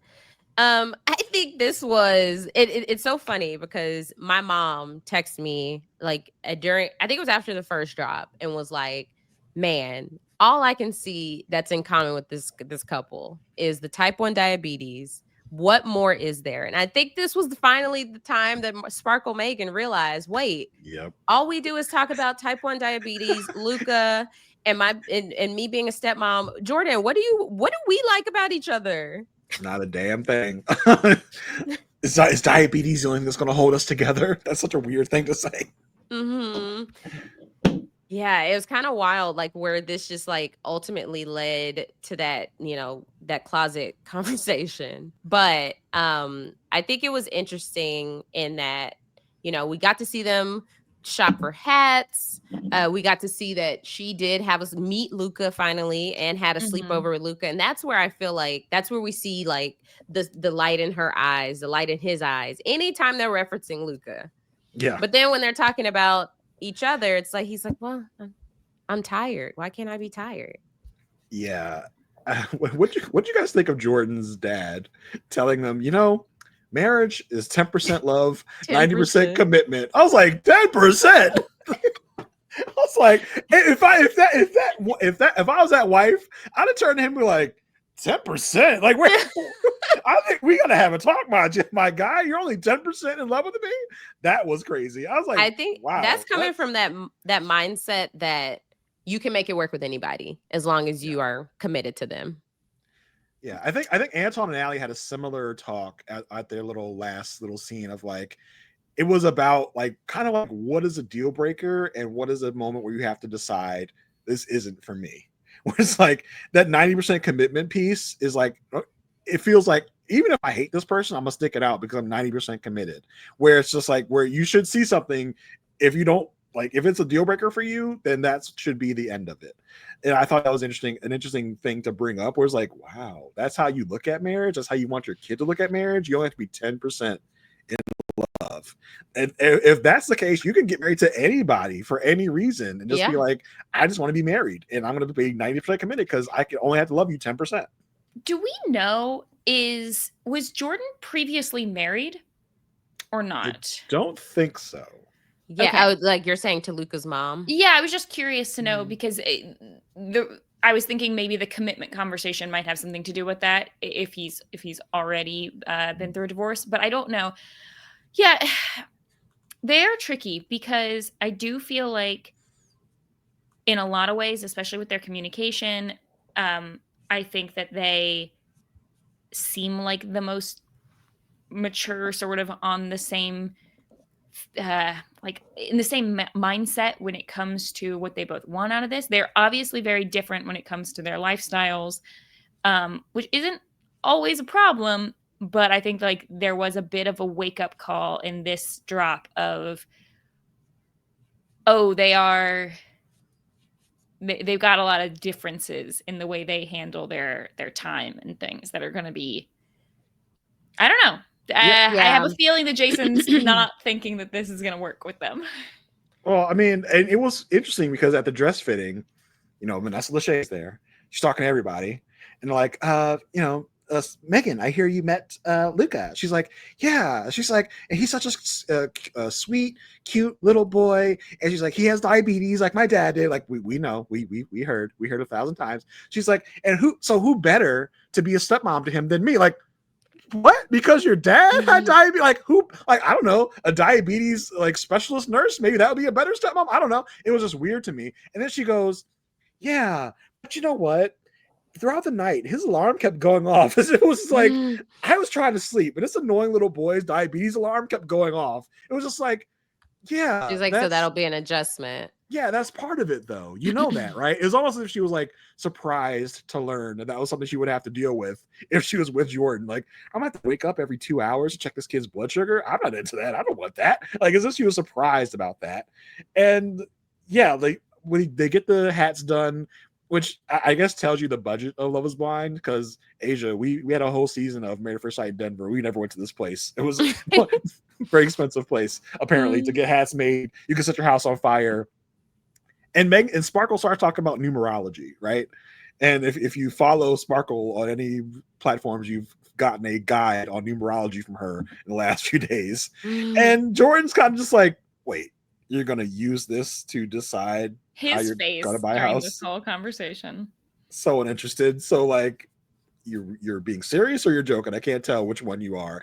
And I can tell. It seemed like because she was like, I mean, it's not gonna be all I'm gonna base my decision off of, but it's something, which I think is also when you just have FU money, you can do that type of dumb stuff and decide those type of things where you're not like having to actually budget and decide what you're in your tax bracket and don't have to worry about if the numbers add up correctly. So I think that was a very interesting conversation. And that's where she starts to bring up like, hey, you're kind of quiet sometimes. And I would love to not be quiet all the time. Like, oh, what about work? I want to hear about work. And it's just like, you don't want to hear about work. I'm like pulling my hair out. Like, what? Somebody tell me what this man does for work. Why were they just saying? I know, and I think it's very annoying because I do think that Megan is willing to budge. Like, I think she is not. I think she's totally okay taking on being the breadwinner. I think she's totally okay, like adjusting her lifestyle to fit in Jordan and Luca. But then Jordan is just kind of like, nah, like I don't think you understand. I don't think, and he's not, doesn't seem like he's trying to help her understand. Like he makes the little comments we see, obviously, but I think he's not giving her enough credit for budging because I know like her pointing out like, oh, I might do this or go to yoga here or travel here, or travel here. I don't see any resistance from her to adjusting that lifestyle. But with Jordan, he hears that and he's like, well, you can't do that, right? Like, I don't know. I mean, we've talked about his own, like, it seems like he would prefer to contribute. He doesn't want to be a mooch, right? But I think he's so consumed in his world, right? Obviously, you would be heading into this. And I think that Megan is trying to figure out, like, how to fit into it. That is just like, I just can't see it working.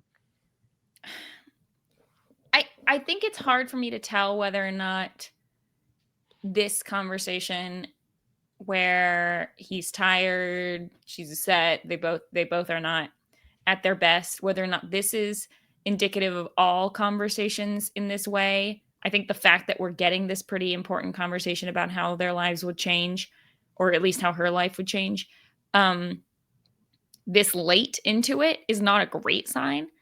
I was really nervous when we were coming into this big conversation because it was totally quiet. Mm-hmm. There was no background music. They were packing up, and I've been conditioned enough by this drop to say, "We're packing up. Does that mean we're breaking up? What's going on?" I almost thought they like broken up off camera, and they were packing all their stuff, like amicably packing their stuff up to leave each other. I was like, "What is happening here?" But I guess it's just packing up to, I don't know, get ready for the wedding. I wasn't sure. It seemed that like they're in their final days at that apartment. I think it still can work if this was just sort of like them not at their best having this conversation, and maybe they took a pause. I mean, you even see sort of partway through the conversation, they're making some jokes back and forth and stuff. Yeah. I think what I liked about it, even regardless of whether or not they end up together, is that they were able to have this conversation without yelling at each other, without storming off, without crying, without and some of the stuff that they were saying back and forth to each other, like when he was critiquing like the way that you come across as abrasive. I can't remember what it was. There was one line he said when he was in the closet to her, and I thought, ooh, if I had heard someone say that to me, I would be thinking about it and going over my head and analyzing everything that I've ever done that has fit into that, whatever, I can't remember what it was that he said, some critique he made. But at the same time, if he really feels that way, it's good to know that and then adjust. It's hard not to take everything personally when he would say like, yeah, for example, you blah, blah, blah. And then you're thinking, oh my gosh, I thought he liked when I did that and now he doesn't. And those are hard things to take in. She took it. I think, yeah, like I agree with you, Asia. I do think that she'd probably be willing to maybe not change everything, but like compromise on a lot of this stuff. I think we're already kind of seeing that with the fact that they like clearly didn't stick with that first house, and they've gone and seen other houses and stuff as well. They were talking when they were at the hat thing about other houses they've seen. So I still think that there's possibility for hope with this couple, but I think there needs to be some wiggle room from both ends. Yes, he has a child. Yes, his life is very different. Yes, her life will change, but that doesn't mean that he also can't compromise a little bit with some of the stuff. Like maybe your and Luca's life is also going to change a little, and that you guys are going to do more activities. And I also really agree with what she said of like, yes, we've both had hard weeks. We've both done a lot. We still need to be able to come home and talk, or at least give each other a signal of like, hey, actually, I need like one evening where I'm not really like talking and entertaining you. I don't know. That's what's annoying too, is like him saying, "Oh, you don't want to hear you. I don't want to bore you." She's like, don't telling you she wants to hear about it. Like she's telling you she wants to know what you do for a living in order to you don't have to bring work home by let's recount your day. Tell me about your 9 a.m. meeting. Okay, what in about order the 11 a.m. meeting? But yeah, exactly. Like, okay, I just need a vent because I was so frustrated with this with X, Y, and Z. I don't even know what he does, so I can't even give an example. But it's like the fact that she is showing an interest in that is a good thing. Like I don't think it would be one thing if she's like, oh, stop, that's enough, don't talk about work, I don't want to, I'm not interested in that. But she wants to take an interest so that she can find a way to bring some like levity to what he has going on, because he's like, I have work and I have Legos and Luca, and she's like, okay, well, let's see how I can fit into that. Yeah, and like from my experience, my vantage point, some of the like most bonding moments that I've had with my wife is talking crap about people at work and talking crap about situations at work for each other's work, right? And it felt like a little bit of his resentment slipped out that she makes more money than him. It was just like, he's like, yeah, your boat's bigger than my boat, but I still have a boat here, and and he's using this. I can't do yoga at 10 a.m. Yeah, I work 10 hours a week. I'm talking to people all day. I just want to come home and not talk to people. And it's like, and she and her end is like, well, I don't talk to anyone, so you're the person I talk to. So something's got to give here, And it seems like it sounds like he's just really closing.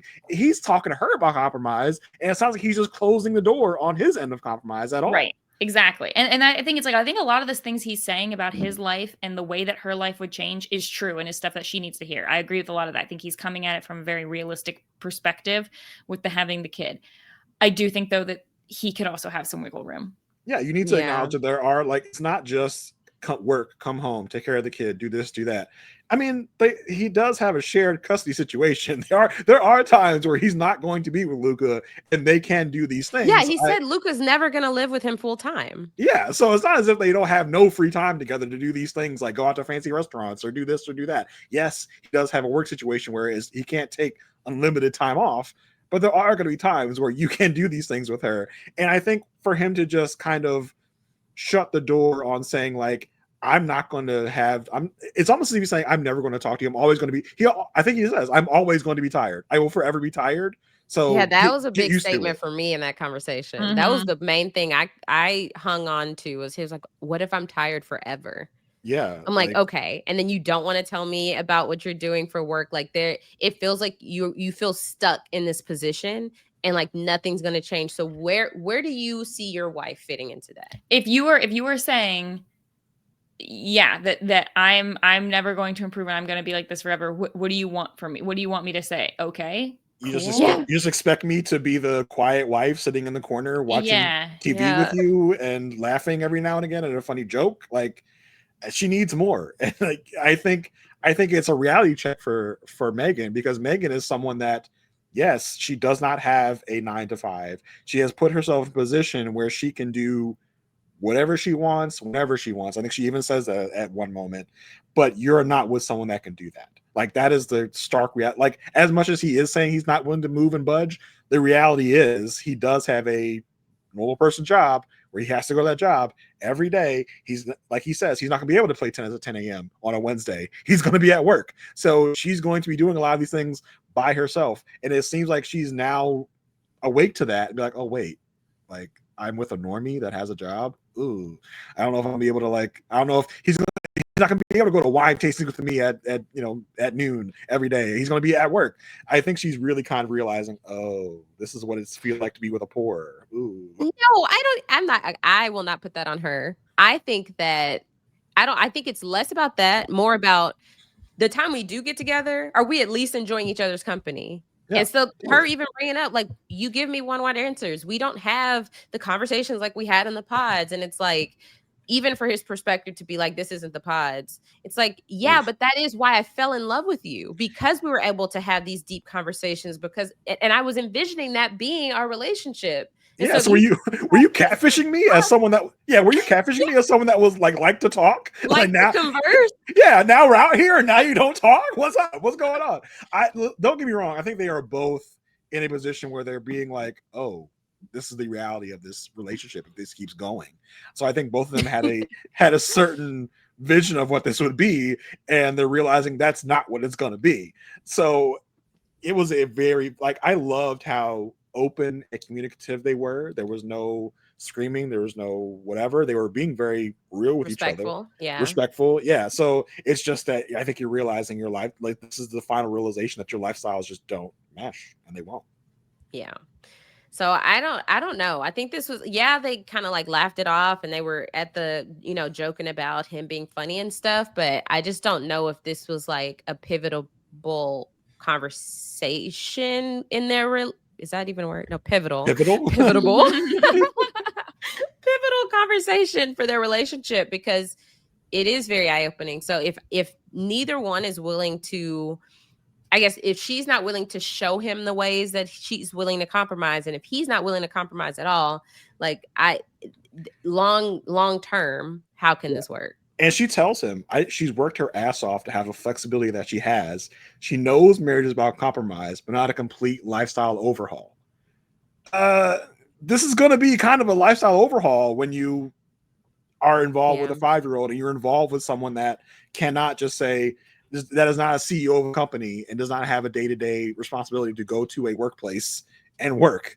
So I think there are going to be times, this is kind of a lifestyle overhaul. And I think she's realizing that and be like, oh, do I want this? Yeah. And for him to be like, yeah, you were talking a lot of rich business guys in the pods, but you did not go to them because that's what you picked before. It didn't work out.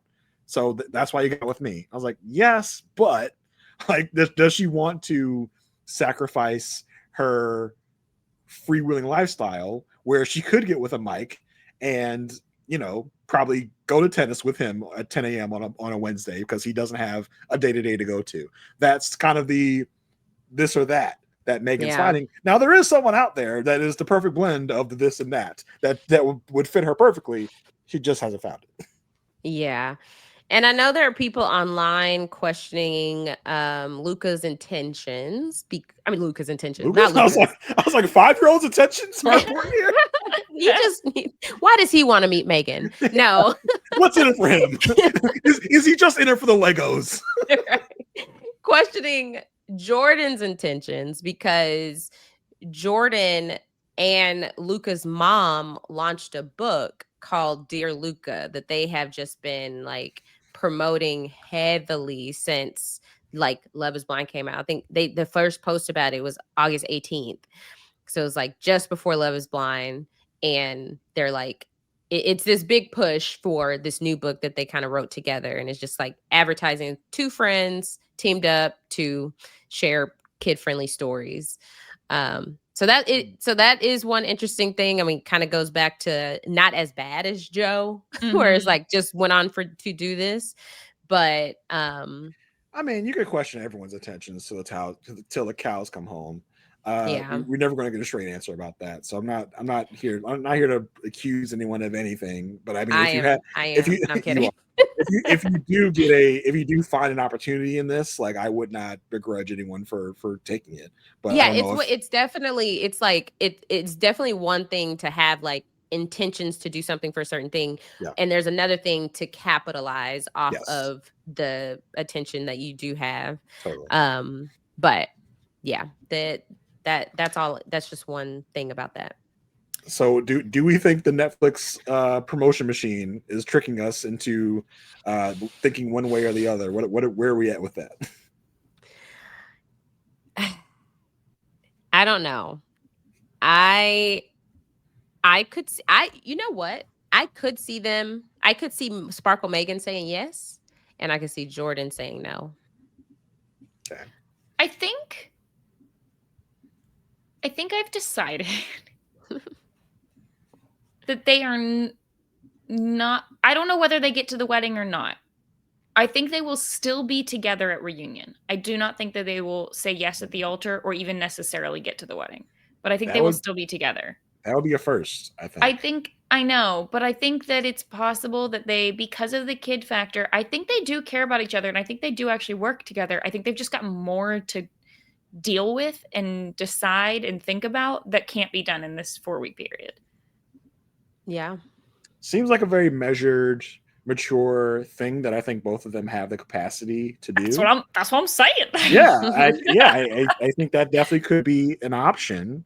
Which I think would like I said would be a first if we get like a confessional from them, like if we start the next batch being like, we think we are the people for each other, but we're just not 100% sure. So we're not going to go with the wedding, especially since there's a kid involved. We don't want to put Luca through this whole marriage thing and have it not work out. So we're just going to date for a while. I could definitely see that happening, Mary. I think you're spot on there. I don't think we're going to have a wedding. I think they cliffhung us on this moment for a reason to make people be like, oh my, because I think they know that we are invested in Megan and Jordan. So they want everybody to come back on the last episode to see if they get married, which I don't think they will, which is why they cliffhung us. So I don't think there's going to be a wedding. And I think by the time union comes around, they will not be together anymore. Interesting. Yeah. Because you got to think that by the time you get to the reunion shooting, it's going to have been over a year or possibly a little more. Yeah. Yeah, so this will be interesting. I don't know. Because yeah, I was rooting for them, but if they aren't able to just kind of like enjoy each other's company on a day-to-day basis, that's gonna be really tough, even if like things are going great with Luca and this, really what else is there that they focus on? That's it. I swear we heard Luca's name more than we've heard like Anton's name. Yeah. And I think also would they even with the wedding that's filmed on Netflix that Luca may not be able to participate in, will they be like, well, I mean, we can just have a wedding later with Luca in it. Why have this whole Netflix wedding without Luca or having to shoot around Luca? And that's actually partially why I think that they will still be together, because I think the fact that she has seen Luca and met him. I don't know that if they had thought that this wasn't going to work, that they would have even done that. Well, I think maybe by the time when she met Luca, they thought this was going to be all steam ahead, and then this conversation happens where I think this was a very eye-opening moment for both of them. Yeah. Maybe they were rethinking things. I don't know. Yeah. So the other thing that I forgot to mention during Calabria and Edmund's segment was about when they were filling out the marriage license details. She was like, "You weren't born in America?" He's like, "Oh, I thought that said county." It was just a funny moment because we didn't see anybody else filling out the marriage license. They're like, "We got to include this for them." Yeah, that was good. That was fun. Anything else from any of these couples? Yeah, I don't think so. No. I think by the end of this, we might get our. I mean, how many times has it happened where we've had no successful couples get married? I know it has probably happened before. I just remember how many times. I don't know if we've ever had we've definitely had instances where by the reunion everyone is broken up. Have we had a time when all of the weddings said no? No. Aysha, do you want to pause us real quick and we'll do the research and come back? Yes, 1 second. All right, so we fact checked it, and there's always been at least one marriage that has happened. Yeah. So at least one couple gets married at the altar. This might be our first time we get no marriage. There's a world where Allie and Anton are married. I think that if anything's going to happen different than what we said, I think it would be that. I do think Kami and Edmund are. I hope they are no. I'll say that. I hope for her sake. Yes, for sure. But I could see an Anton and Allie wedding and marriage. I could see that. But we might have two no's. This is not the first time we've made it to only two couples by the end. That's happened quite a number of times. That's just wild. I mean, but those are the seasons with the really good reunions. Mm-hmm. So I am looking forward to reunion. We'll get the wedding episode next week, and then we'll get the reunion the following week. So stay tuned for our coverage with that. And yeah, make sure you go subscribe to the Love at First Sight feed. Make sure you subscribe to the RHAP YouTube channel. And exciting news, Married at First Sight is back on Peacock. So October 23rd, the first 4 episodes will drop. So Jason and I will be covering that over on the Love at First Sight feed. So make sure that you subscribe so you can also get those podcasts. Jason, what else are you up to? Yeah, you can, speaking of Married at First Sight, you can also check Aysha and I out on our Patreon. If you go to patreon.com/Perfect Match Podcast, that's where you can find our Patreon.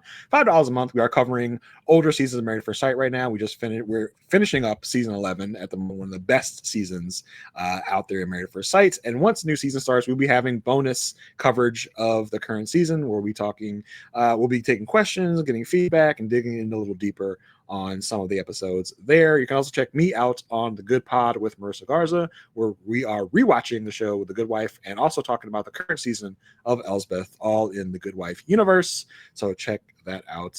Mary, what do you got cooking? Pretty much this in terms of podcasting, but you can, if you're listening to this the day it's released, Saturday, October 18th, you can check me out in 24 hours on the Backyard Ultra channel live stream, potentially. So I'll be crewing my brother, who is running in the Backyard Ultra World Championships right now. And so I will be crewing him Sunday all day. What does crewing consist of? Like, picture like a pit crew for like a car race, except picture a person. Do you change your sneakers? Yeah. You got your sneakers. I'll put new sneakers on you. Yeah, pretty much. Changes sneakers, sunscreen, ice bandana, headlamp, music, food. Nice. Basically everything. They act like a little baby. They come plop down in the chair, and then you have to do everything for them. Can you do that for me? Just I won't be running. No.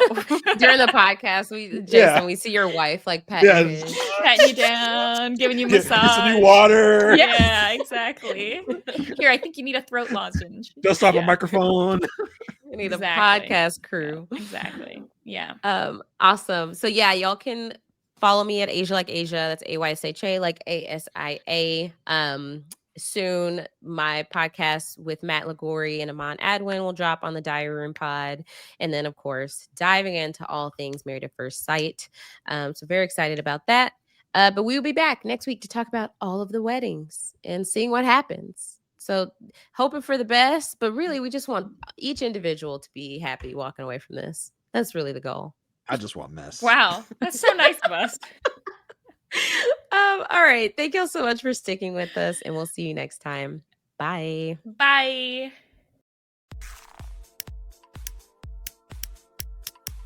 This is RHAP. We know reality TV.